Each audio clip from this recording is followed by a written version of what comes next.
इसका ज्वाइन ही नहीं हो रहा। बच्चे प्लीज कंफर्म करो ऑडियो क्लियर है सर। सर क्लियर है। Okay, after a long time with a very boring subject, of course the biology. ऐसी बात नहीं कि बोरिंग है, मगर जिन लोगों को डेप्थ में पढ़ने की आदत है उनके लिए काफी अच्छा है, और जिन लोगों को आदत नहीं है of course it's a little bit boring. मगर ये वाला चैप्टर आई होप कि बोरिंग ना रहे। रिप्रोडक्शन ध्यान से पढ़ना और प्रॉपर नोट्स बनाते रहना इसके, ठीक है। Reproduction, right. प्लीज यार देखना, सुनना, समझना। अरे यार ये इतनी लेट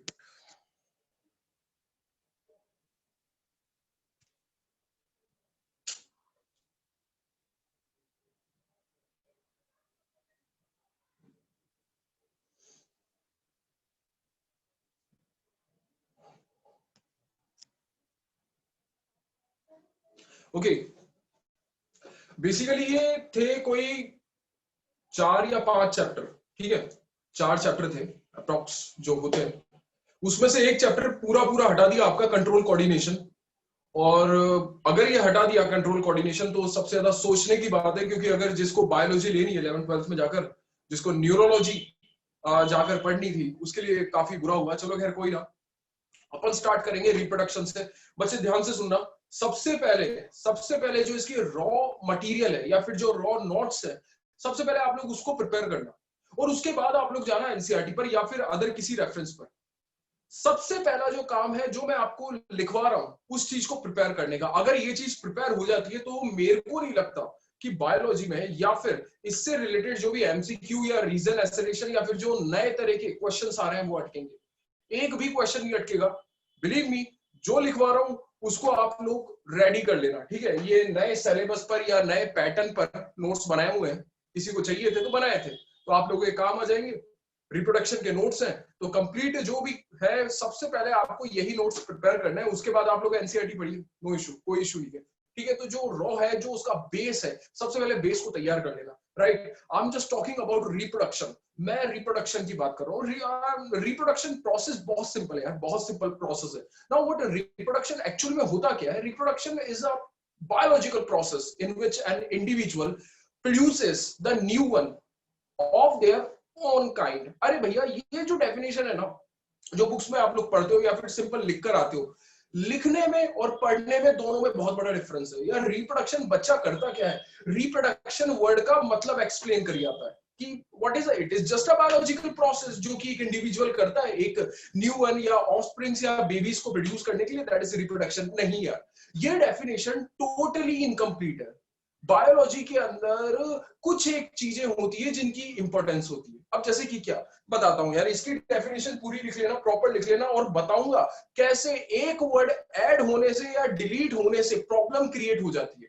ध्यान से देखना है क्या, that's obvious. The biological process of producing new one, that's all, of their own kind, right। यार इस वर्ड पर ध्यान देना, of their own kind। अगर आप ये वर्ड नहीं लिख कर आते हो ना तो डेफिनेशन क्रॉस कर देता है। सीबीएसई वाला डेफिनेटली डेफिनेशन को क्रॉस कर देगा। क्यों कर देगा? इस वर्ड का अपने आप में एक बहुत बड़ा इंपॉर्टेंस है। इंपॉर्टेंस क्या है? दैट्स ऑब्वियस यार। रिप्रोडक्शन जो बायोलॉजिकल प्रोसेस है, ये एक नेसेसरी प्रोसेस है। सर क्यों नेसेसरी प्रोसेस है? ताकि जो स्पीसीज की कंटिन्यूटी है या फिर जो कंटिन्यूएशन है स्पीसीज का, वो एकदम क्रिएट रहे या फिर वो कंटिन्यूस में चलता रहे। मतलब कि अगर भैया रिप्रोडक्शन होता रहेगा तो स्पीसीज इस अर्थ पर कंटिन्यूअस में या फिर कंटिन्यूटी में रहेगी। अगर रिप्रोडक्शन नहीं होगा तो स्पीसीज जनरेट होगी, उसके बाद मर जाएगी। जैसे कि आप लोग देखते हो किसके अंदर, आप लोग देखते हो ब्रीडिंग के अंदर, मिक्सचर ब्रीड के अंदर कई बार ऐसी ब्रीडिंग आ जाती है जो कि रिप्रोडक्शन नहीं कर पाती है। फॉर एग्जांपल मैं खच्चर का एग्जांपल ले लूं, लाइकवाइज घोड़ा और गधा, इन दोनों का मिक्सचर कर हमने एक खच्चर बनाया, ठीक है। वो जो खच्चर है उसको स्ट्राइल बोला जाता है। वो स्ट्राइल इसलिए है क्योंकि वो फर्दर रिप्रोडक्शन नहीं कर सकता। तो हम लोगों को आर्टिफिशियली ढंग से उसको रिप्रोड्यूस करना पड़ता है, इसीलिए खच्चर शायद गधे से ज्यादा महंगा है, मगर घोड़े से ज्यादा महंगा नहीं है, क्योंकि घोड़े की पूरी कैरेक्टरिस्टिक उसके अंदर नहीं है, राइट। तो भैया इसकी जो इंपॉर्टेंस है, इस पर्टिकुलर चीज की जो इंपॉर्टेंस है वो है, इस पर्टिकुलर चीज की जो इंपॉर्टेंस है वो है so that the continuity of the species may possible on earth। Please यार ये चीज, ये दो फैक्ट, बस ये दो फैक्ट, रिप्रोडक्शन की पूरी डेफिनेशन खत्म। रिप्रोडक्शन है क्या? प्रोसेस है, बायोलॉजिकल प्रोसेस है, जिसके अंदर न्यू वंस को क्रिएट किया जाता है, मगर न्यू वंस होने चाहिए ऑफ देयर ओन काइंड। यार ये जो वर्ड है इस पर स्पेशली अंडरलाइन करा है। क्यों करा है? लॉजिक क्या है? क्योंकि भैया ये वर्ड बहुत ज्यादा इंपॉर्टेंट है। इंपॉर्टेंट इसलिए है क्योंकि यहां पर एक वर्ड आता है डीएनए कॉपी, जो कि अफसोस की ये बात है कि ये डीएनए कॉपी आप लोगों के कोर्स के अंदर से हटा दिया गया है। डीएनए कॉपी के बारे में कुछ भी नहीं बताया जाता। ये कब आता था? यह डीएनए कॉपी कब आता था? जब आप लोगों के कोर्स में मियोसिस और माइटोसिस था, जो कि जाइगोट फॉर्मेशन के बाद की जितनी भी स्टेजेस है उसके अंदर आया करता था। 9th क्लास में आप लोगों ने नाम सुना होगा मियोसिस और माइटोसिस का, ठीक है, जाइगोट फॉर्मेशन के बाद का।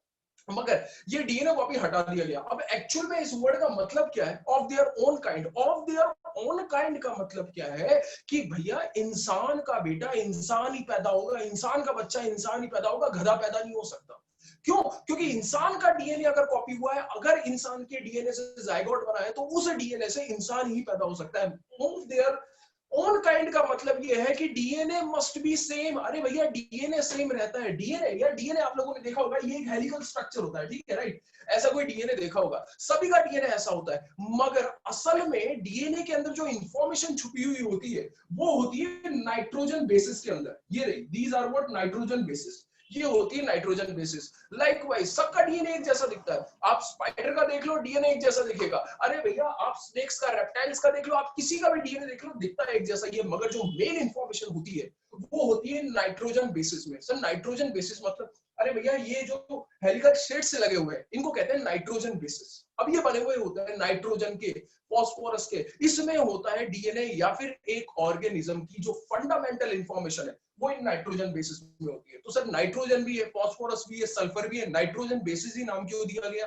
वो इसलिए दिया गया क्योंकि नाइट्रोजन का कंटेंट ज्यादा है, इसीलिए इनको कहते हैं क्या? Nitrogen base, nitrogen base. तो प्लीज यार समझ लेना, प्लीज डेफिनेशन आधी अधूरी मत लिखना। बायोलॉजिकल प्रोसेस है मगर ये वर्ड लिखना जरूरी है, ऑफ देयर ओन काइंड, क्योंकि डीएनए मस्ट बी सेम। इंसान का बच्चा इंसान ही पैदा होना चाहिए, गधा नहीं पैदा होना चाहिए, राइट। प्लीज नोट कर लो, आगे चलते हैं।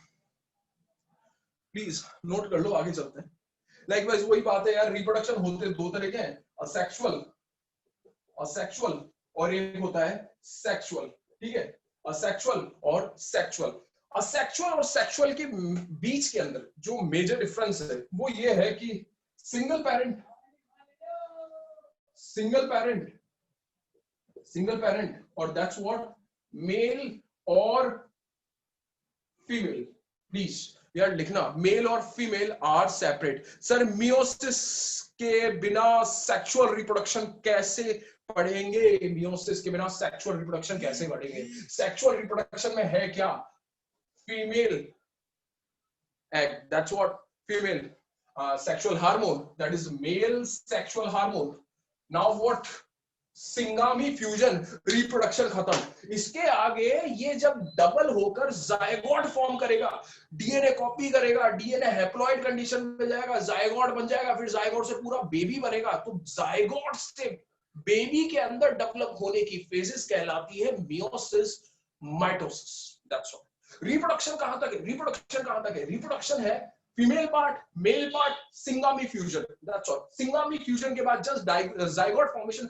जायगोट फॉर्मेशन के बाद क्या हुआ कोई लेना देना नहीं। That's a part of meiosis mitosis की यार एक पर्टिकुलर जायगोट पूरे पूरे बेबी के अंदर कैसे जनरेट हो रहा है। That's a single cell create what multicellular, ठीक है। तो ये था इसका डेफिनेशन बता दी। सेक्सुअल और असेक्सुअल के बीच में मेन डिफरेंस बता दिया। अभी तक और कुछ नहीं पा रहा है। बाकी मियोसिस सर डीएनए में हेरिडिटी कैरेक्टर कौन कैरी करता है? डीएनए के अंदर खुद डीएनए करता है, ये रहा हेरिडिटी कैरेक्टर। एक्चुअल में हेरिडिटी कैरेक्टर होता कहां पर है? हेरिडिटी कैरेक्टर होता है जहां पर दो हेलिक्स मीट आउट करती है, दैट इज हेरिडिटी कैरेक्टर। मतलब नहीं कहा जा सकता यार, मोस्टली इसको माना जाता है, मगर कुछ एक बुक्स में that is also some part, its some part like this, these are what responsible for different heredity। मतलब मोस्टली दिस हेलिक्स, ये जो हेलिक्स है, ये जो घुमावदार गुमटा बना रखा है, दैट इज व्हाट हेलिक्स, ये डीएनए। फिर से नाइट्रोजन बेस का क्या काम होता है? नाइट्रोजन बेस का काम होता है इंफॉर्मेशन गैदर करने का। यार अभी इस पर मत जाओ यार, इस पर मत जाओ, ये कोर्स में नहीं है, ये कोर्स में नहीं है। एक्चुअल में क्या होता है कि यार कुछ एक वर्ड्स की इंपॉर्टेंस बताने के लिए थोड़ी बातें बतानी पड़ती है, मगर यू नो एक क्लास में एक जेट प्लेन होता है, एक पैसेंजर प्लेन होता है, मगर क्लास का जो टीचर होता है, जो मेंटर होता है, उसका काम होता है कि एविएशन फ्यूल सबको बराबर दे रहे हैं, तो ये जो दोनों प्लेन है साथ साथ टेक ऑफ करें। तो प्लीज यार, कईयों के लिए ये चीज बोरिंग है, कईयों के लिए इंस्पायरिंग है, तो अगर एक्स्ट्रा इंफॉर्मेशन चाहिए तो उसके लिए एक्स्ट्रा बैठना पड़ता है यार। ये अभी इसमें इतना ही रहने दो। नाइट्रोजन बेस का मतलब है real information of the structure. It doesn't means heredity, heredity is totally different. Heredity तो एक बायोजेनेटिक्स का पार्ट है। बायोजेनेटिक मतलब बायोलॉजी के जीन्स की इंफॉर्मेशन देने वाला biogenetic, that is totally different. तो अभी इंफॉर्मेशन, सिंपल इंफॉर्मेशन और हेरिडिटी इंफॉर्मेशन, ये दोनों एक बच्चा है, एक पापा है, तो पापा बच्चा, समझो यार, कुछ तो समझो, राइट? तो प्लीज ये ध्यान से देख लेना। अच्छा एक चीज और, सेक्सुअल और असेक्सुअल, हालांकि एक जोक मार रहा हूं, मगर समझ लेना यार, क्या पता जोक से समझ में आ जाए। सेक्सुअल और असेक्सुअल मोड ऑफ रिप्रोडक्शन के अंदर जब मैंने डिफरेंस आप लोगों को समझाया, तो मैंने क्या लिखा? सिंगल पेरेंट, मगर मैं लिख रहा हूं यहाँ पर male and female both are different. भैया यहाँ पर ये गलती से मत लिखिए ना टू और मोर देन पेरेंट्स, वो समझ सकते हो आप भी कि मैं बोलना क्या चाह रहा हूँ, ठीक है? इट्स सिंपली जोक, गलती से भी मत लिखिए ना। बच्चे, मैं कई बार कॉपीज चेक करता हूँ, कई बार more than two parents are, अबे कर क्या रहे हो यार तुम? मोर देन टू पेरेंट्स मतलब it's what simple, male and female, मतलब कुछ भी मत लिख देना, उठाकर कहीं कुछ भी लिखे हो, वो कुछ भी लिखने से काम नहीं चलेगा भैया, नंबर काट लेगा सामने वाला। और मजाक और बनाता है बाहर जाने के बाद कि बच्चों की मेंटेलिटी देखो क्या है, more than two parents, how can it be possible यार, कम ऑन, राइट? तो प्लीज इसको नोट कर लेना। और ठीक है, इसके बाद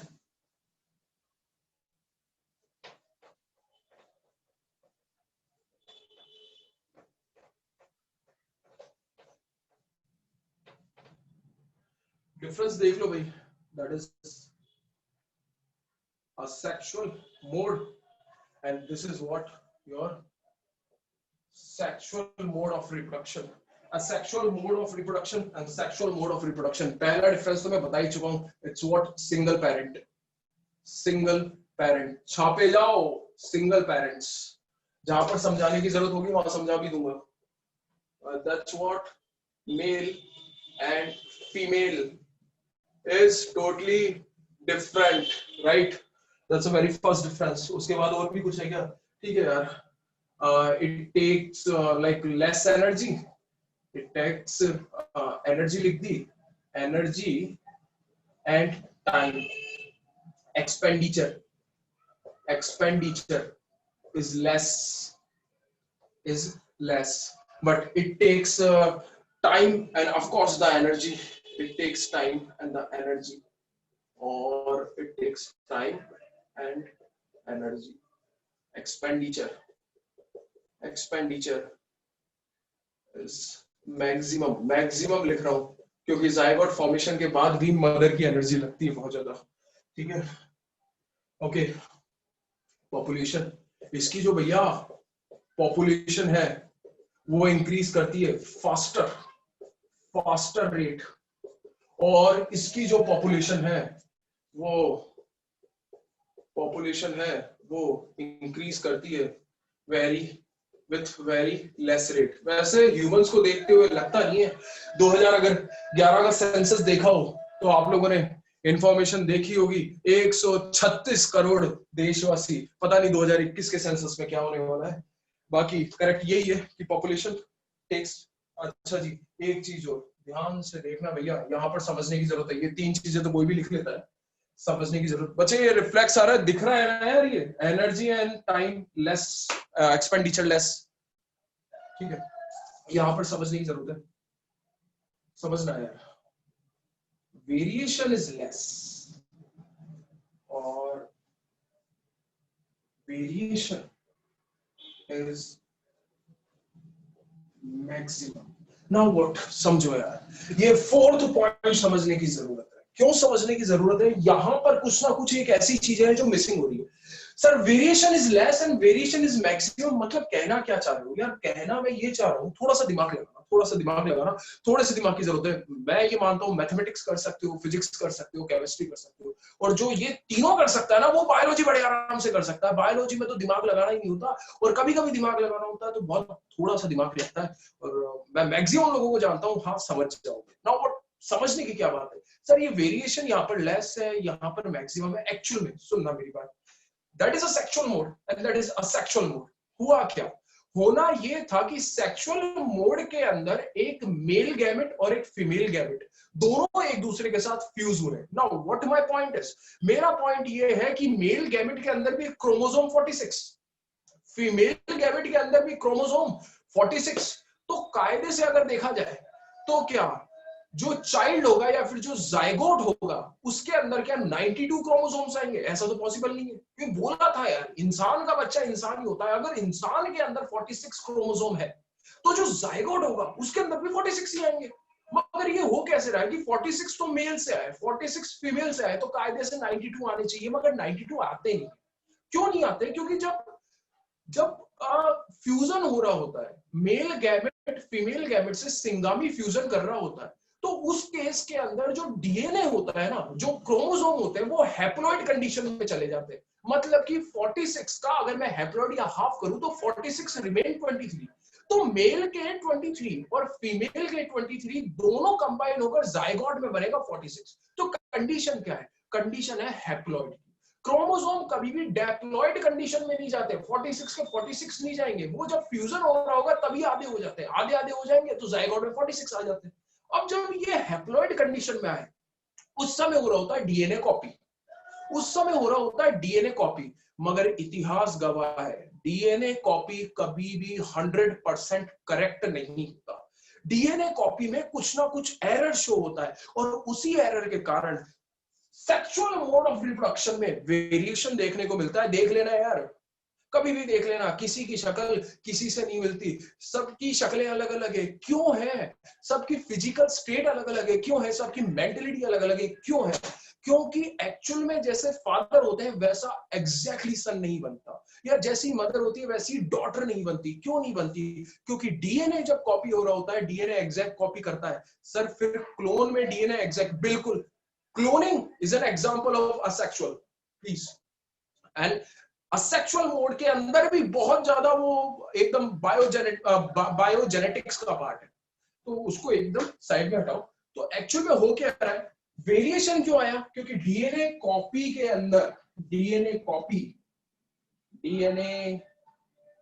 के अंदर एरर शो होता है, एरर शो होता है। सर अगर ये एरर मैक्सिमम चला जाए तो that is a case of syndrome. ये एरर मैक्सिमम भी जा सकता है, बिल्कुल चला जाता है। एरर मैक्सिमम होते ही होता क्या है? सिंड्रोम्स आ जाते हैं। सिंड्रोम्स अलग अलग तरह के होते हैं, और सबसे खतरनाक जो सिंड्रोम होता है वो होता है XXY। ये ना तो मेल पैदा होता है ना फीमेल पैदा होता है, ये क्या पैदा होता है आपको अच्छी तरह पता है। समझ में आ गई बात? ये होता है लाइक वाइज वो पढ़ा होगा ना यार, XX for female and XY is what male. तो ये होता है वो जो जो सेक्स क्रोमोसोम होता है, तो उसके अंदर एक सिंड्रोम क्रिएट हो जाता है, and that is a special kind of syndrome when बहुत सारी इंप्योरिटीज या फिर बहुत सारे लाइक डिफरेंसेस क्रिएट हो जाते हैं। और जो मेजर डिफरेंस होता है वो ये होता है, अगर मैक्सिमम ये एरर शो कर रहा है, बहुत ही ज्यादा एरर शो कर रहा है, तो now that is a case of XXY, which is a just sterile person, neither a male nor a female। सुबह आकर यही लोग हैं जो तालियां बजाते हैं। And sir what about the twins? Twins is a case of double सिंगामी। Twins is a case of double सिंगामी। Actually में होता क्या है कि जो दो एक्स होते हैं वो एक दूसरे से असॉर्टमेंट में आ जाते हैं। ये अलग अलग नहीं होते यार, अगर ये अलग अलग होते तो अलग अलग सिंगामी करते। मगर अगर ये असॉर्टमेंट में आ गए, जुड़कर आ गए, तो that is a case of twins, right. चलो आगे बताता हूं सर। अब इवोल्यूशन इवोल्यूशन इवोल्यूशन होगा ही नहीं, और ये खतरनाक इवोल्यूशन होगा। सर इवोल्यूशन खतरनाक क्यों होगा? अरे भैया वेरिएशन देखो ना यार, कितना ज्यादा वेरिएशन आ रहा है। वेरिएशन आ रहा है तो स्पीसीज इवॉल्व हो ही जा रही है। अगर उसने अडेप्ट कर लिया तो और ज्यादा इवॉल्व होगी। तो राइट, ये था वो इवोल्यूशन का पार्ट। एक्चुअली में होता क्या है यार इवोल्यूशन? लाइकवाइज अगर लाइक हेरिडिटी इवोल्यूशन आप लोग पढ़ोगे, उसके अंदर इवोल्यूशन पढ़ाया, तो आपको पता चलेगा इवोल्यूशन होता क्या है। वैसे मैं एक बार शायद समझा चुका हूँ आपको मोबाइल के एग्जांपल से, मगर अगर जो वेरिएशन आया है वो पॉजिटिव डायरेक्शन में हुआ, मतलब वो आपके लिए सक्सेसफुल हुआ, देन वो इंक्लूड होगा इवोल्यूशन के अंदर। अदरवाइज फिर वो इंक्लूड होता है लाइक इट्स डिसिमिलरिटी या फिर किसी ना किसी काइंड ऑफ सिंड्रोम के अंदर। तो पॉजिटिव चीज हमारे लिए पॉजिटिव होती है, जो चीज इवॉल्व हुई है, और नेगेटिव चीज को हम लोग बुरा कहकर, गलत कहकर साइड में हटा देते हैं कि यार इसके अंदर तो कुछ ना कुछ डिफेक्ट है। That is what evolution is minimum. बिल्कुल इवोल्यूशन नहीं है। लाइकवाइज अमीबा, जब अर्थ में लाइफ स्टार्ट हुई थी तब से अमीबा वैसा ही है, आज भी वैसा ही है। मगर जब अर्थ में लाइफ स्टार्ट हुई आफ्टर द डायनो एज, जब मैमल्स की लाइफ स्टार्ट हुई, तब के मैमल्स को देखो और आज के मैमल्स को देख लो कैसे दिखते हैं। तो बात यह है कि भैया वेरिएशन आना जरूरी है, तब जाकर चीजें एडवांस होती है, इवॉल्व होती है। अगर वेरिएशन नहीं आएगा तो इवोल्यूशन का पॉसिबल नहीं है। प्लाज्मोडियम जैसा दिखता था वैसा ही है, उस समय भी वैसा ही दिखता था, आज भी वैसा ही है, तब से लेके आज तक। उसके डीएनए, हेरिडिटी, किसी में कोई भी डिफरेंस देखने को नहीं मिलेगा। मगर मैमल्स की बात कर लूं, मैमल्स में कितना डिफरेंस है यार? क्यों है? क्योंकि वेरिएशन, अरे डीएनए कॉपी एग्जैक्ट हो ही नहीं रहा, वेरिएशन आ रहा है, वेरिएशन आ रहा है तो इवोल्यूशन है। इसीलिए कहा जाता है always study variation with evolution, तब जाकर इवोल्यूशन समझ में आएगा। वरना आज तक किसी किताब ने किसी बच्चे को इवोल्यूशन नहीं समझा पाए। चलो भैया सर अब एक एग्जांपल भी दे दो। अरे घणे एग्जांपल, ये अमीबा ले लो और इसका खुद का ले लो, ह्यूमन, नाम डाल देना अपना अपना, राइट। देख लो भाई, आई होप छाप लिया होगा। चलते हैं असेक्सुअल मोड ऑफ रिप्रोडक्शन के अंदर। ये क्या है भाई? सर थोड़ा बहुत तो होता होगा इवोल्यूशन ना, कुछ भी नहीं होता इवोल्यूशन। यार अमीबा यार उस समय भी ऐसा ही था, आज भी ऐसा ही है, क्या इवोल्यूशन होगा? हो ही नहीं सकता ना इवोल्यूशन, क्योंकि इसको जरूरत ही नहीं है। अगर ज्योग्राफिकल कंडीशन चेंज होती भी है और अगर वो इसके लिए सुटेबल नहीं रहती है तो मर जाएगा ना, क्या करेगा? इसको क्या लेना देना इवोल्यूशन से यार। हाँ रूपल जी बोलो।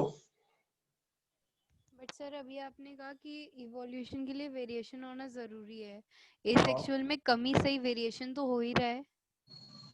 असेक्सुअल में वेरिएशन तो हो ही रहा है, वेरिएशन इज लेस। लेस हो तो मतलब, रहा है।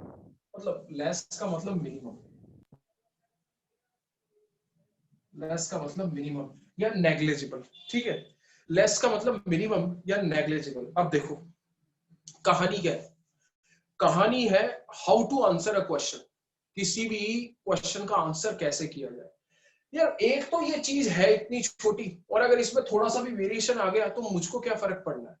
कायदे से ये कभी इवॉल्व हुआ ही नहीं, क्योंकि इसका वेरिएशन कभी पॉजिटिव डायरेक्शन में नहीं आया। यार इवोल्यूशन, इवोल्यूशन किसको कहोगे? वेरिएशन आया, मगर वेरिएशन होना चाहिए पॉजिटिव डायरेक्शन में, जो आपके लिए यूजफुल हो। अगर वो चीज यूजफुल ही नहीं है तो वेरिएशन किस काम का? वो आएगा एक एक डिफेक्टिवनेस के साथ आएगा, खत्म हो जाएगा, खत्म, बात स्पीसीज ही खत्म, स्पीसीज का वो वेरिएशन खत्म।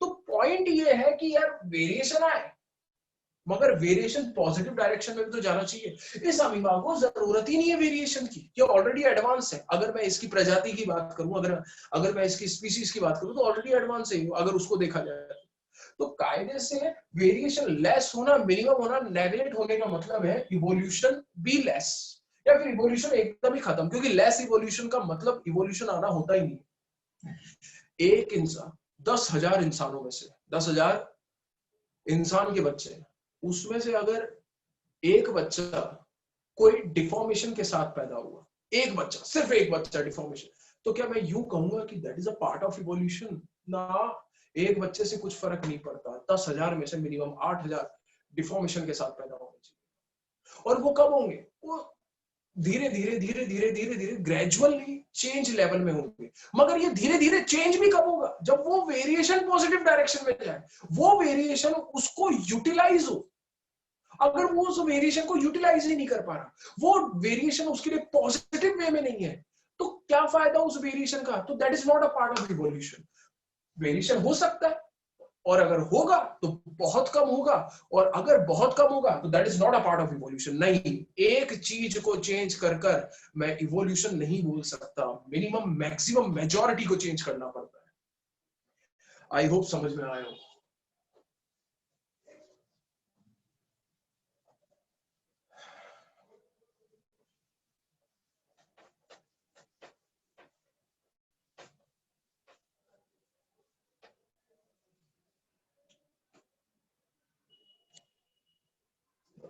ठीक है, that is asexual classification.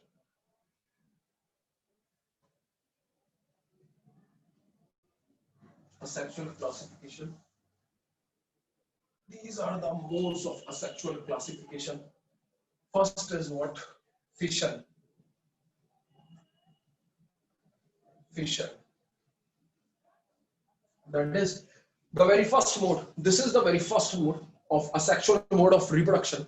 Sir जैसे हिरोशिमा नागासाकी, ये बहुत बढ़िया पूछा है इसने। कौन है ये प्राणी?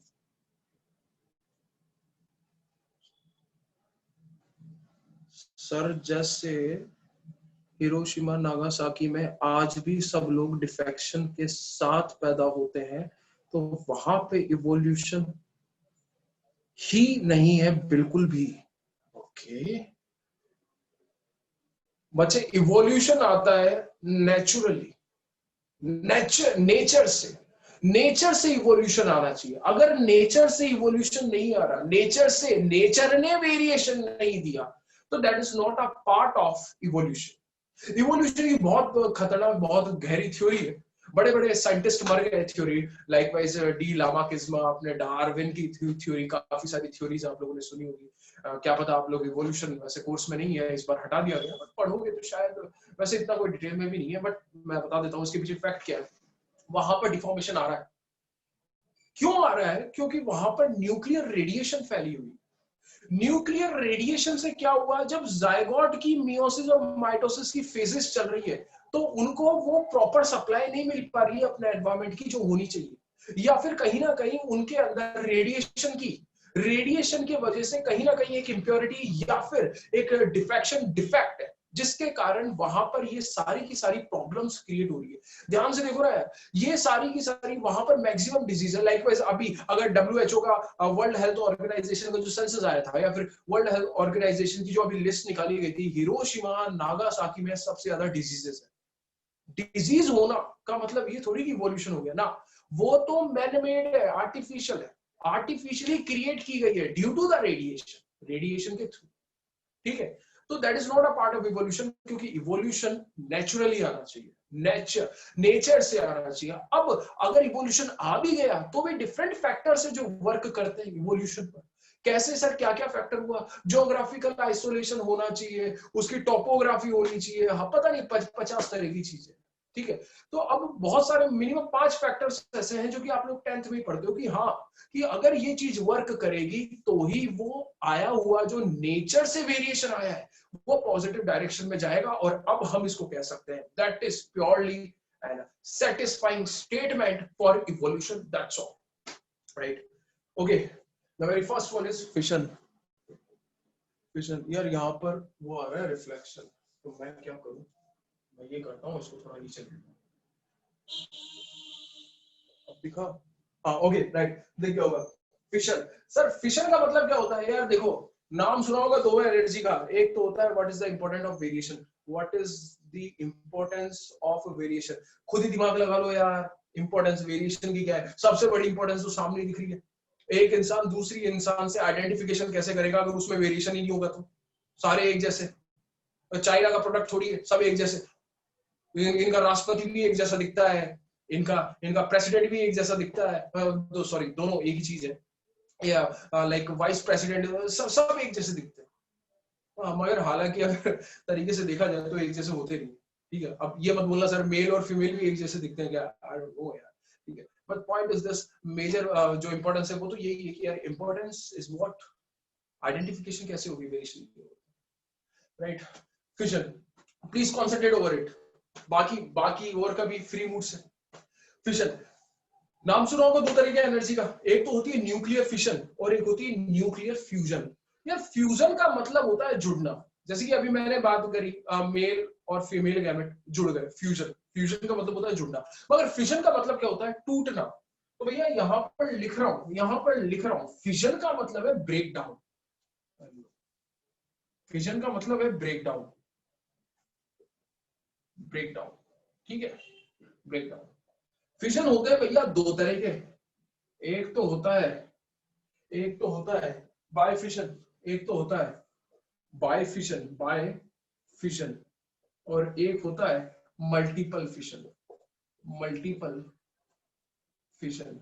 अरे इसको वो बोलते हैं बाइनरी फिशन। अगर आप लोग एनसीईआरटी में स्टैंडर्ड बुक नहीं पढ़ रहे हो, वैसे कौन पढ़ता है बायोलॉजी में स्टैंडर्ड बुक, मगर अगर आप लोग एनसीईआरटी पढ़ रहे हो तो दैट इज, इसका नाम है बाइनरी फिशन। बाइनरी मतलब दो नंबर है, binary, by numerical binary fission, और दैट इज मल्टीपल फिशन। अब बाइनरी, यार खुद ही दिमाग लगा लो यार, बाइनरी दो का मतलब क्या है, एक से टूटकर दो बन जाएंगे, बाय मतलब दो, तो एक से टूटकर दो बन जाएंगे, दैट इज बाइनरी फिशन। और मल्टीपल फिशन या मल्टी फिशन का मतलब क्या है, एक से टूटकर मल्टीपल टाइम्स में जनरेट होंगे, जैसे कि वायरस। अभी हाल फिलहाल वायरस का example, I don't think so यार देने की जरूरत है, 50 चीजें देख ली होगी अब तक तो यूट्यूब पर, कोरोना ये कोरोना वो, 2002 का सार्स वायरस भी देख लिया होगा, सार्स वायरस 12 12 H10 तक सारे देख लिए होंगे, ठीक है। तो आई डोंट थिंक सो कि मल्टीपल फिशन और बाइनरी फिशन में बताने की जरूरत है, बट मैं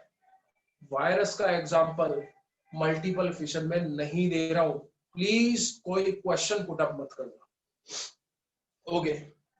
सर अमीबा का बाइनरी फ्यूजन पता है, ये कुछ ऐसा दिखता है, फिर ये इसका वो अंदर का न्यूक्लियस डिवाइड होने लगता है, फिर ये एकदम डिवाइड हो जाता है, फिर ये दो अलग अलग ढंग से हो जाता है, ठीक है, that is binary fission. Sir binary fission का एग्जांपल वो बच्चा जानता है, दैट्स अमीबा। बाइनरी फिशन का एग्जांपल बच्चा जानता है, दैट इज व्हाट अमीबा। अब ये पता है कि इसको साइटोप्लाज्म कहते हैं और इसको न्यूक्लियस कहते हैं, प्लीज लेबल नहीं कर रहा हूं सर। इसके अलावा और भी कोई एग्जांपल है, बिल्कुल है, एक तो पैरामीशियम लिख लो और एक लिशमानिया लिख लो, तो इसके एग्जांपल्स तो प्लीज यार रट कर ही जाना। एक तो है पैरामीशियम, अरे CAS है, पैरामी, ये स्पेलिंग ही नहीं है, वेरी गुड। पैरामीशियम भैया स्पेलिंग ध्यान से देख लेना, और एक है लिशमानिया, एक है लिशमानिया, LIESHMANIA, ठीक है। प्लीज यार एग्जांपल देख लेना, दैट्स व्हाट पैरामीशियम और लिशमानिया, ये रहे दो सर बाइनरी में।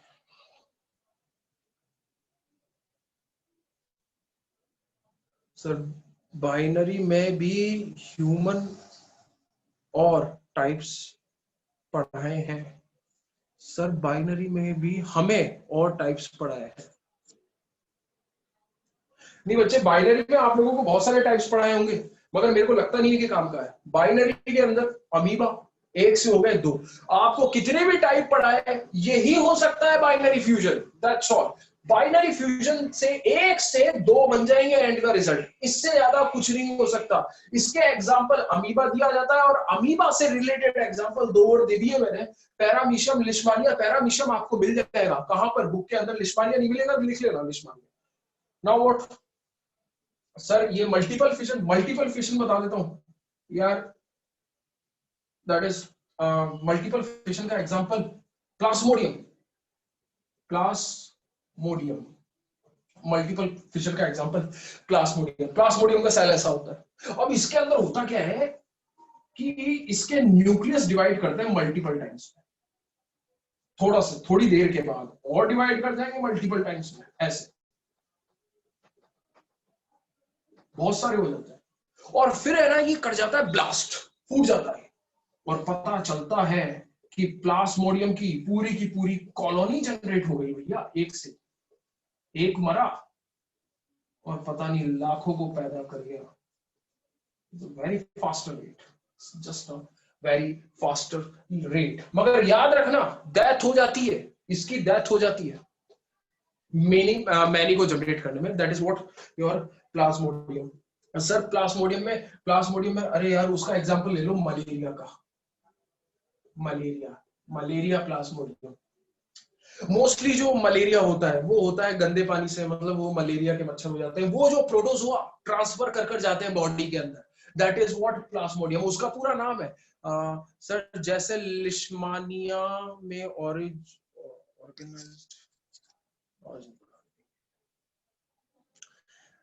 जैसे लिश्मानिया में ऑर्गेनाइज्ड तरह से डिवीजन होता है। हाँ बिल्कुल ऑर्गेनाइज तरीके से, ये रहा organised pattern, organised complete organised है, एक के बाद एक के बाद एक। बट यहां पर तो कॉलोनी की कॉलोनी जनरेट होती है। मलेरिया का एग्जांपल जो मोस्टली जो प्रोटोजोआ ट्रांसफर होता है फीमेल एनाफिलियस मॉस्किटो से, that is vivax Plasmodium vivax, it's what P vivax. Sir सिर्फ इसी से होता है? नहीं यार, ये टोटल 4 तरह के प्लाज्मोडियम है। एक है प्लाज्मोडियम फेल्सीपेरम, एक है प्लाज्मोडियम ओवेल, और एक है Plasmodium malaria. That is what, ये रे भैया आपके सारे के सारे Plasmodium. Sir malaria Plasmodium, sir malaria Plasmodium का एग्जांपल है या मल्टीपल फिशन का? ओ तुम्हारी तो कौन है भाई? हर्ष जा जाओ, सुनना मेरी बात। Malaria is a type of disease. Create किसने करी? प्लाज्मोडियम ने करी। प्लाज्मोडियम था क्या? प्रोटोजोआ था, और उस प्रोटोजोआ का नाम क्या था? Plasmodium vivax, Plasmodium falciparum, Plasmodium oval और प्लाज्मोडियम मलेरिया। मतलब कि समझना, malaria a type of disease, और डिजीज के अंदर ट्रांसफर हो रहा है प्लाज्मोडियम। याद करो कौन सा वाला चैप्टर आपका जिसके अंदर आपने क्लासिफिकेशन करी थी? Biological classification. दैट्स व्हाट, क्या नाम है 9th क्लास में उस चैप्टर का? बायोलॉजिकल बायोडाइवर्सिटी या बायोलॉजिकल क्लासिफिकेशन, जो भी आप लोगों ने करी थी, उसके अंदर प्लाज्मोडियम के अंदर जो मेन फैक्टर आया था प्रोटोजोआ का आया था। तो प्रोटोजोआ तो एक तरह का जीव है, एक तरह का बेसिक क्वांटिटी है, मगर उस प्रोटोजोआ का नाम क्या है? That is Plasmodium. अब उस प्लाज्मोडियम में भी जो कैरेक्टरिस्टिक्स लाइक जो अंदर के बीच के जो प्लाज्मोडियम है वो ये 4 तरह के प्लाज्मोडियम है। ये 4 तरह के प्लाज्मोडियम है जो मलेरिया डिजीज क्रिएट करते हैं। सबसे खतरनाक प्लाज्मोडियम होता है प्लाज्मोडियम फेल्सीपेरम। अगर ये फेल्सीपेरम फैल जाए तो फिर आदमी का कोई क्योर नहीं है, फिर उसको मरना ही पड़ेगा। हर केस में, हर हालत में उसको मरना ही पड़ेगा। तो that is an example of what Plasmodium. एक भी है, right? Okay, that's I think fission is complete. उसके बाद बडिंग। अरे उसके बाद व्हाट? बडिंग। सर बडिंग कैसे होती है? अरे भैया बर्ड्स आ जाते हैं ना सर। बडिंग किस में देखने को मिलेगी? बडिंग हाइड्रा में देखने को मिलेगी, आपको हाइड्रा में देखने को मिलेगी, और मिलेगी यीस्ट में। That is what budding. ये सारे के सारे मोड ऑफ रिप्रोडक्शन है। उस ऑर्गेनिज्म का नाम था प्रोटोजोआ। मगर अगर मैं बात करूं उसके रिप्रोडक्शन की, तो वो रिप्रोडक्शन करेगा मल्टीपल फिशन के अंदर भी मल्टीपल फिशन। ये था वो। तो प्लीज यार वर्ड्स के साथ कंफ्यूज मत हो, राइट? बडिंग, हाइड्रा इन ईस्ट। अब सर हाइड्रा कैसे दिखता है? वो एक अजीब सा ही होता है हाइड्रा होता है ऐसा, इसके डेंड्राइट्स निकले रहते हैं। अब होता क्या है कि इसके अंदर ना एक छोटा सा बड जनरेट होता है। ये हो गया बड जनरेट, दैट इज व्हाट बड। इसको कहते हैं बड, इसको कहते हैं क्या? बड। ये बड जनरेट हो गया। अब ये बड करता क्या है? ये बड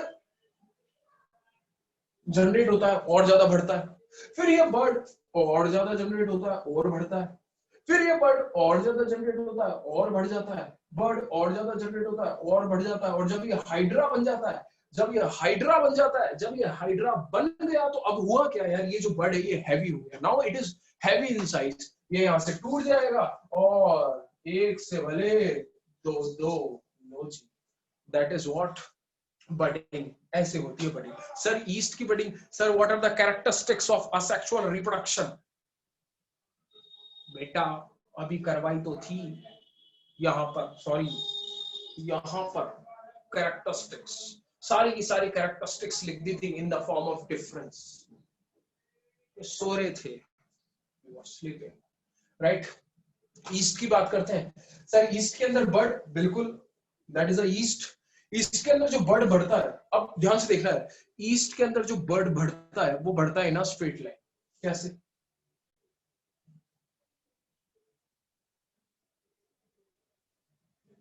That is what budding, 1 से 2, 2 से 3, 3 से 4। अब ये जैसे जैसे हैवी होते जाएंगे वैसे वैसे टूटते जाएंगे।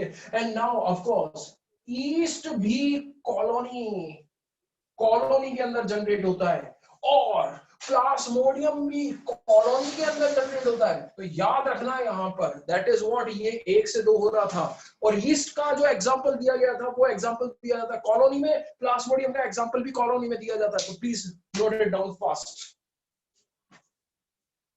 What are the characteristics of asexual mode of reproduction? I think yeah, you can very well know. Please note that down fast.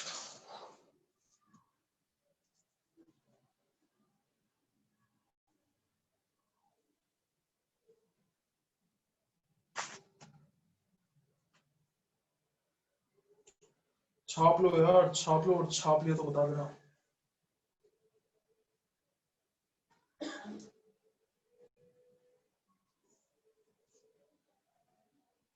ठीक है सर, मल्टीपल फिशन का 1-2 एग्जांपल और दे दो। प्लाज्मोडियम दे दिया, प्लाज्मोडियम दे दिया यार, इसके बाद तो क्या है, कैलोमेडोमस,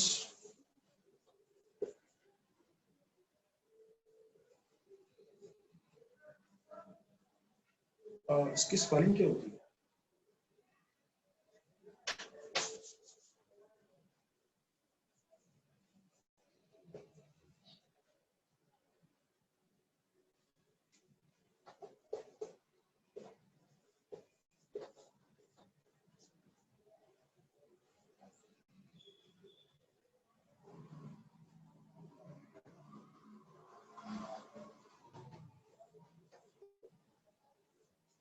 ले भैया एक और एग्जांपल, किसका? मल्टीपल फिशन का। इससे ज्यादा एग्जांपल नहीं है यार, वैसे पूछता नहीं है इसको कोई भी, इसकी इज्जत ही नहीं है। ये आधे आधे बच्चे तो, मेरे जैसे लोग तो इसको प्रोनाउंशिएट ही नहीं कर पाते कि ये लिखा हुआ क्या है। 2 मिनट तो सोचने में लग जाता है यार। फिर बाद कैलेमेडोमस, ठीक है भाई, चलो बडिंग हो गई, दैट्स व्हाट वेरी फर्स्ट। ये रहा second. Third is what, spore formation. Spore formation यार, स्पोर फॉर्मेशन देखना है थोड़ा सा।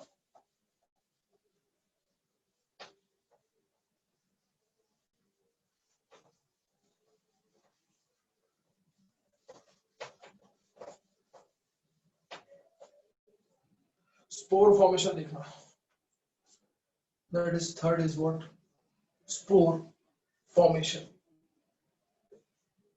Sir spore, Rhizopus, Rhizopus bacteria most popular, Rhizopus bacteria.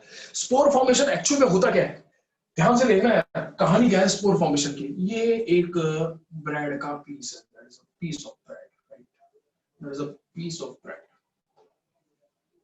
That is a piece of bread. अब अगर आप लोगों ने उस ब्रेड के पीस को कभी बाहर पटक दिया, बहुत टाइम के लिए रख दिया, तो आप लोग क्या देखते हो कि यार एक एक एक स्पोर फॉर्मेशन कर कुछ ऐसे जनरेट कर जाता है, और ये fungus like structures like this, ये फंगस लाइक स्ट्रक्चर्स जनरेट कर जाती है। स्टार्टिंग में एक दो ही होते हैं, मगर एक्चुअल में होता क्या है कि इस ब्रेड से ये करते क्या है, न्यूट्रिशन लेते रहते हैं, और धीरे धीरे होता क्या है कि ये जो इनका बल्ब है, ये बड़ा होता जाता है, ये और ज्यादा हैवी हो जाएगा, ये और हैवी हो जाएगा, और जब ये हैवी हो जाता है तो ये करता है ब्लास्ट।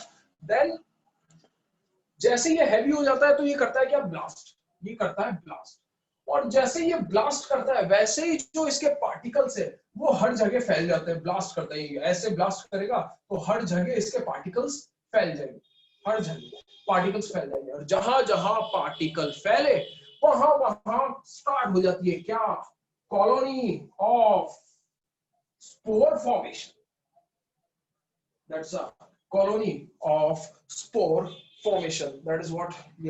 यार इसका एक और एग्जांपल है म्यूकर, इसका एक और एग्जांपल है म्यूकर। कोई नहीं पूछता, राइजोपस को पूछता है। तो भैया देख लो, राइजोपस स्पोर फॉर्मेशन कुछ ऐसा है, स्पोर का बल्ब बनता है, बल्ब बढ़ता जाता है, न्यूट्रिशन लेकर बढ़ता जाएगा, एक टाइम पर ब्लास्ट कर जाएगा, जहां जहां पार्टिकल गिरेंगे वहां पर स्टार्ट हो जाएगी colony of spore formation, and hence fungus go on and go on. That is an example of fungus. मगर फिर मैं वही बोल रहा हूँ, फंगस का नाम मत लिखना यार, that is a part of biological classification, hence biodiversity. Here we are studying what mode of reproduction. So please.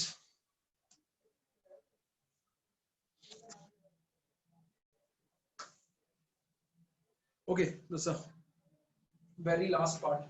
इससे ज्यादा नहीं करवाऊंगा, ये करवाऊं कि छोड़ दूं? चलो करवा देता हूं भैया, फटाफट लिख रहा हूं, फटाफट देखना। What is the spelling of mucor?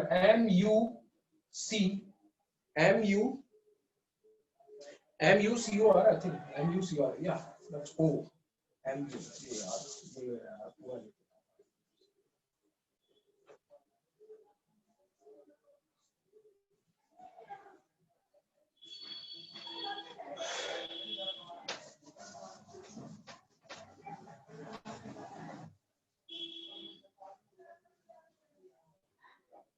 Okay.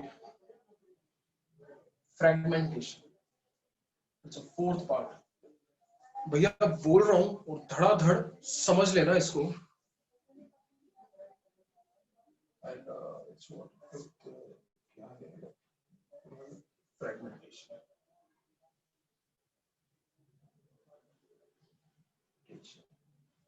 और एक है रीजनरेशन।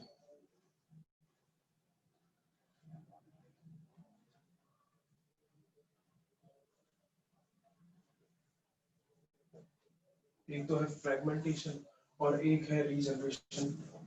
ठीक है भैया, क्वेश्चन मत करना, ध्यान से बहुत अच्छे से समझ लेना इसको, और इसको फटाफट छाप लेना क्योंकि बचे 10 मिनट ही है, राइट। फ्रेगमेंटेशन, एक्चुअल में ये जो फ्रेगमेंटेशन है, ये फ्रेगमेंटेशन आपको मिलेगा स्पाइरोगेरा के अंदर, बायोडायवर्सिटी के अंदर पड़ा होगा स्पाइरो या चारा, स्पाइरोगेरा या चारा दोनों एक ही, स्पाइरोगेरा के अंदर।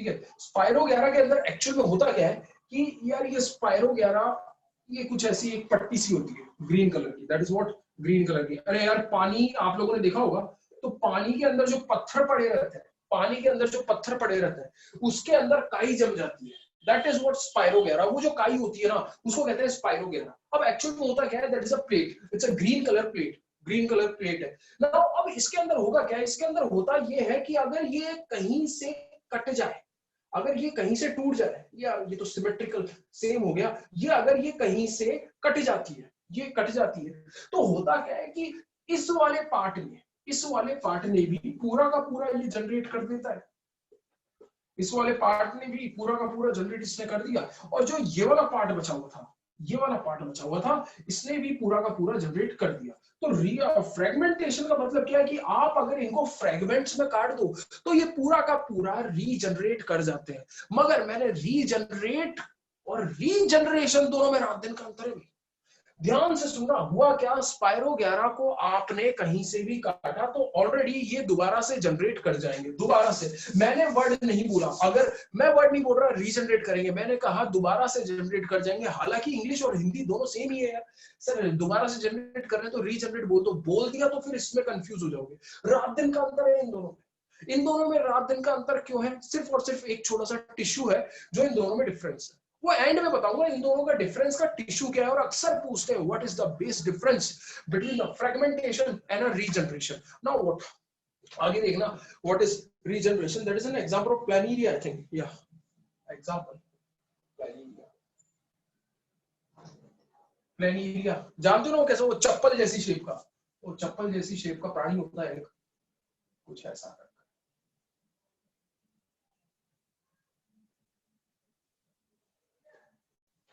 चप्पल जैसी शेप का प्राणी होता है, ठीक है, ये चप्पल जैसी शेप का प्राणी होता है प्लेनिरिया। अब अगर मैं इसको काटता हूं, मैं अगर इसको काटता हूं तो होगा क्या, होगा ये कि ये जो इसका बीच का पार्ट है, ये बीच का पार्ट है, ये भी ऊपर नीचे जनरेट कर जाएगा। ये जो इसका ऊपर का पार्ट है ये नीचे की तरफ जनरेट कर जाएगा, और ये जो इसका बचा हुआ नीचे वाला पार्ट है ये ऊपर की तरफ जनरेट कर जाएगा। मतलब कि हुआ क्या, हुआ ये कि यार एक प्लेनिरिया को अगर मैंने काटा है, एक प्लेनिरिया को अगर मैंने काटा है तो ये प्लेनिरिया 3 अलग अलग प्लेनिरिया में जनरेट हो जाते हैं, that is regeneration. There is an example of what fragmentation and planaria। मगर कहानी यहां से अब शुरू होगी इन दोनों की।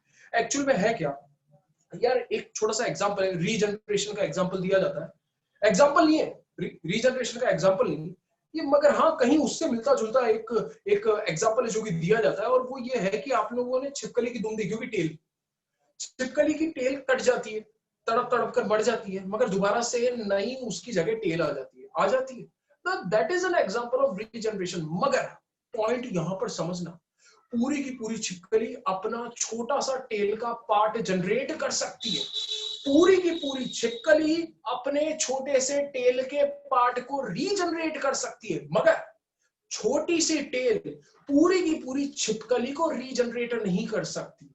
सर क्यों, what's the logic behind that? Logic ये है कि ओनली दैट पार्ट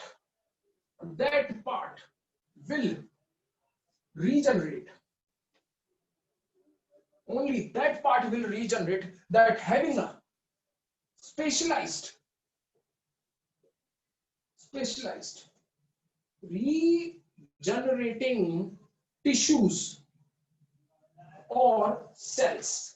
छाप लो भैया, छाप लो, बिल्कुल छाप लो, सिर्फ वही पार्ट रीजनरेट करेगा जिसके पास रीजनरेटिंग स्पेशलाइज्ड रीजनरेटिंग टिश्यू होगा, सेल होगा। हर चीज नहीं करेगी। तुम चाहोगे वो छोटी सी छिपकली से पूरी की पूरी, सॉरी छोटी सी टेल से छोटी सी छिपकली की पूंछ से पूरी की पूरी छिपकली जनरेट कर दो, वो पॉसिबल नहीं, वो नहीं होगा। मगर ऐसा होता है, किसमें होता है? फ्रेगमेंटेशन में। नाम देखो, उसका नाम रीजनरेशन है, मगर वो पूरा रीजनरेट नहीं कर रहा, मगर फ्रेगमेंट कैन रीजनरेट। अगर ये छोटा सा पार्ट भी टूट गया ना तो ये दोबारा से रीजनरेट हो जाएगा। सर तो प्लेनिरिया पूरा रीजनरेट तो हो जाता है, प्लेनिरिया पूरा रीजनरेट हो जाता है, मगर कौन सा पार्ट रीजनरेट कर रहा है? यार मैंने इसको यहां से काटा तो यहां पर स्पेशलाइज्ड रीजनरेटिंग टिश्यू होने चाहिए, तब जाकर ये नीचे का रीजनरेट करेगा, नहीं है तो नहीं करेगा। अब यार तुम चाहो, मैंने ये छोटा सा पार्ट काट दिया, आंख से काट दिया इसकी, अब ये जो छोटा सा पार्ट है, दैट छोटा सा part can regenerate the whole planaria, not possible. But यहां पर ये छोटा सा पार्ट, इस काई का छोटा सा पार्ट, इस स्पाइरोगैरा का छोटा सा part can generate the whole layer of spirogyra. तो नाम से विपरीत, मतलब कि नाम के टोटली डिफरेंट पैटर्न पर ये दोनों के दोनों वर्क करते हैं। प्लीज इसको लिख लो यार।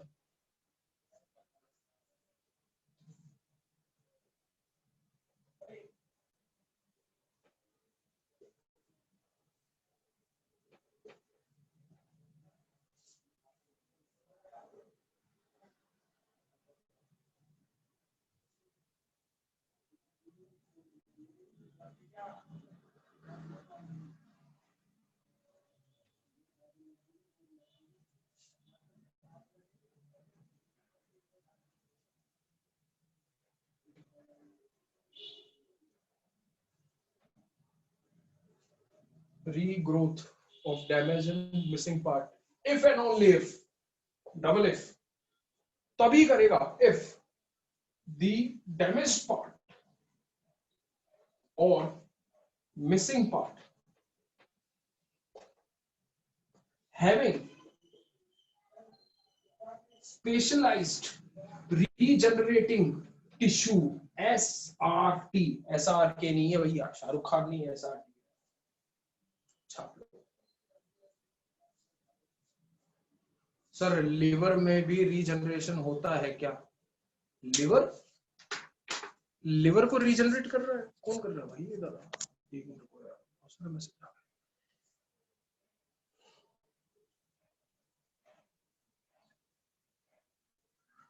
सर मैंने पढ़ा था कि प्लेनेरिया कैसे भी कट करो, धीमंत रस्तोगी नहीं भैया, ये वहीं से ही रीजनरेट होगा जहां पर regenerating tissue, that is special regenerating tissue या सेल प्रेजेंट होगा, वरना ये रीजनरेट नहीं करेगा।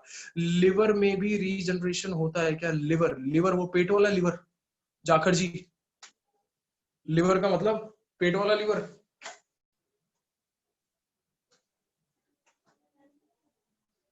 मुकुल,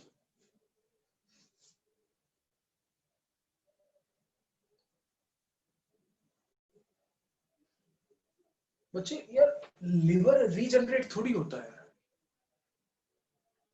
पेट वाला लिवर। अच्छा, हिंदी बोले पेट वाला लिवर, ठीक है। बताता हूँ यार, टाइम क्या हो रहा है यार, टाइम खत्म हो गया, बस मैं बता देता हूँ, ठीक है।